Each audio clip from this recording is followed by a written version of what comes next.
Commentator Richard Fitzwilliams. Richard, welcome to the show. A huge amount of information to take in there. This is unprecedented. A prince loses a court appeal, and we find out he's not even talking to his own father. He won't speak to me, is the direct quotation. And now the prince is going to the Prime Minister to intervene. This is extraordinary. Well, I mean, I think we've got a situation, as you say, is absolutely unprecedented, but I think he's got tremendously over-emotional.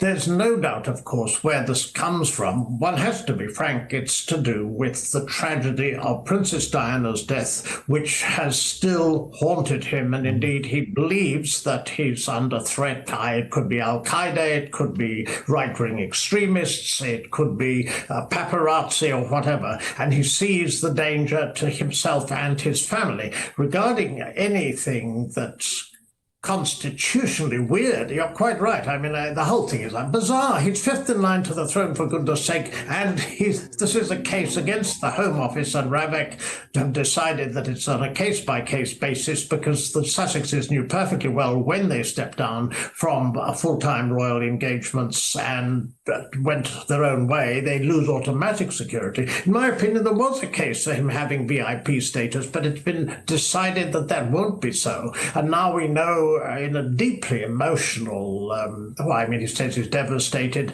talks about not communicating, he and his father not speaking. I mean, there's no precedent anywhere for this. And as for involving the Prime Minister, I mean, that's simply ridiculous. But what you can see is somebody who appears to be rather out of touch with a certain amount of reality. And I don't mean to be particularly unkind, but I'm referring specifically to the Daily Telegraph headline on the front page recently, which said that Harry believed that this was some form of ploy, that taking away his automatic police protection that the palace were using to prevent him and Meghan from leaving full-time royal duties. I mean, that is clearly nonsensical as I understand it. And then we were told that the evidence he'd heard in camera was what influenced him in that decision. But since we don't know what that is, I can't judge. But it's all extraordinary. And I think, he wants reconciliation. Well, the one thing he must surely understand is that if he wants any form of reconciliation, he shouldn't do it through the press or through any news media. He should do it privately. And the Sussexes just don't seem to understand that. It's quite bizarre. You know what I find amazing?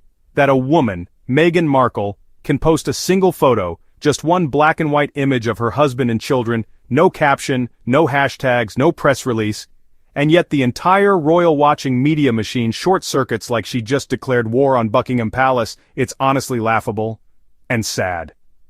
Meghan didn't need words. The image spoke volumes.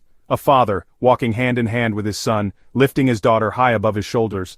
A family that's intact, loved, and free. But the response from the so-called royal insiders?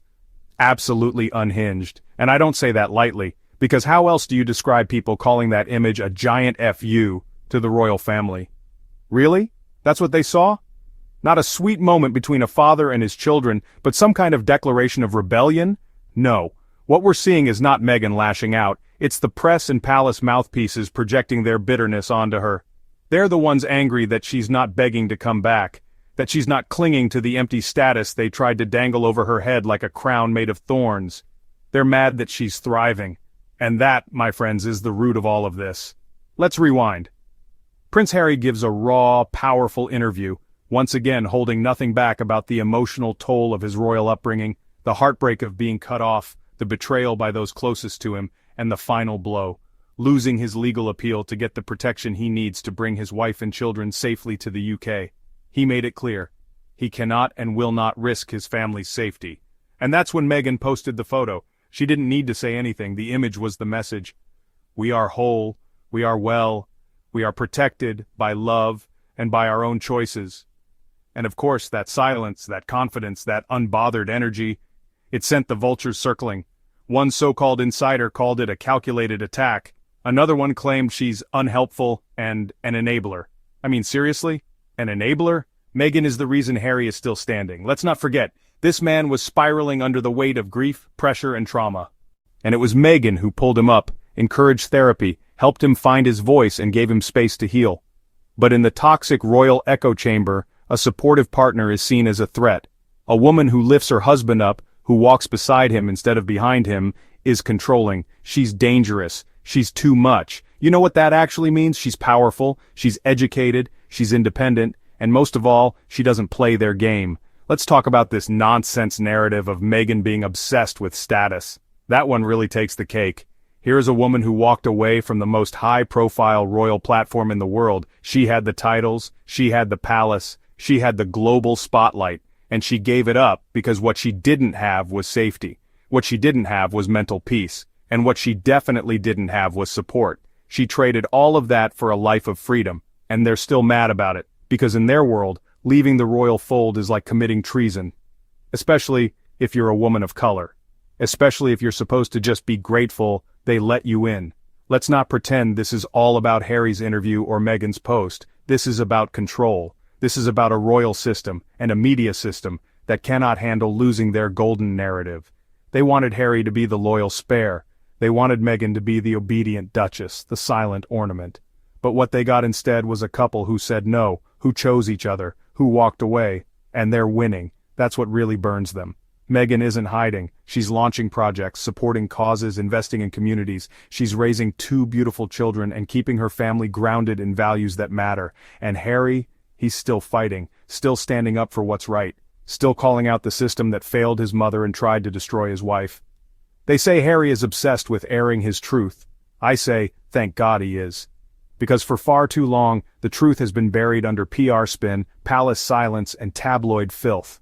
Harry is not the villain, he's the whistleblower. And let's be clear, if telling your story is betrayal, then it's the system that's broken, not the storyteller. They claim the king can't speak to Harry. He just can't, they say. Oh please. He can speak to world leaders, schmooze with aristocrats, and take holidays in Italy. But when it comes to reaching out to his own son, he's suddenly helpless? No, that's not inability. That's unwillingness. That's ego.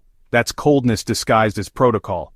This idea that reconciliation depends solely on Harry staying silent and submissive is outdated and insulting. Reconciliation requires accountability.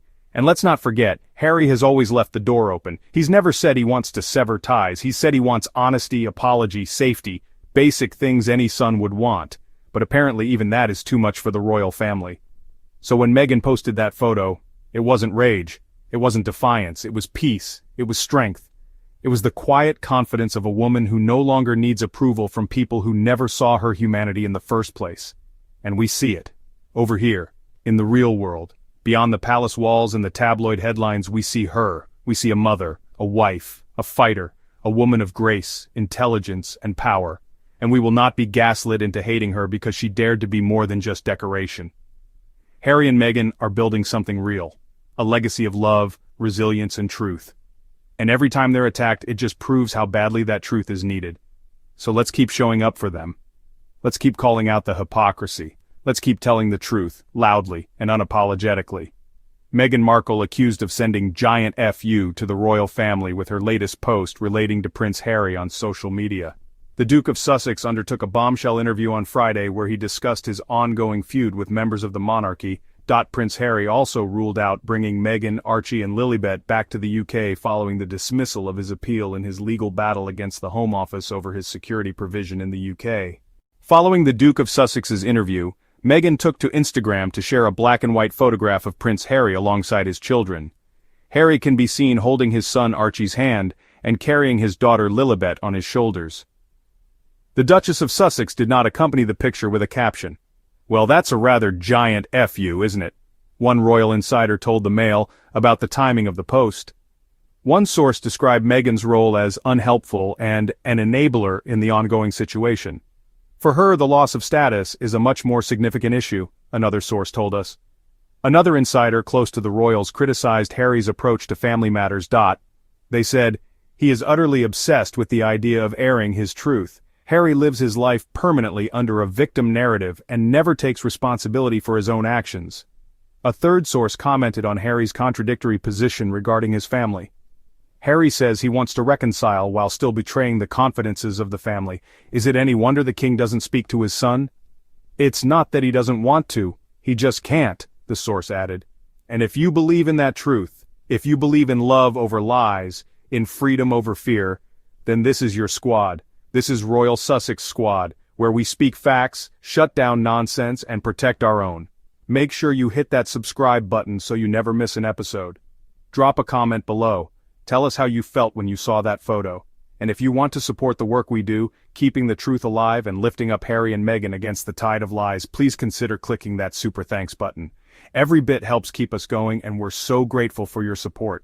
We'll be back soon with more truth, more receipts, and more power to the people. Until then, stay strong, stay proud, and stay Royal Sussex Squad. We are louder than the hate, and we're just getting started.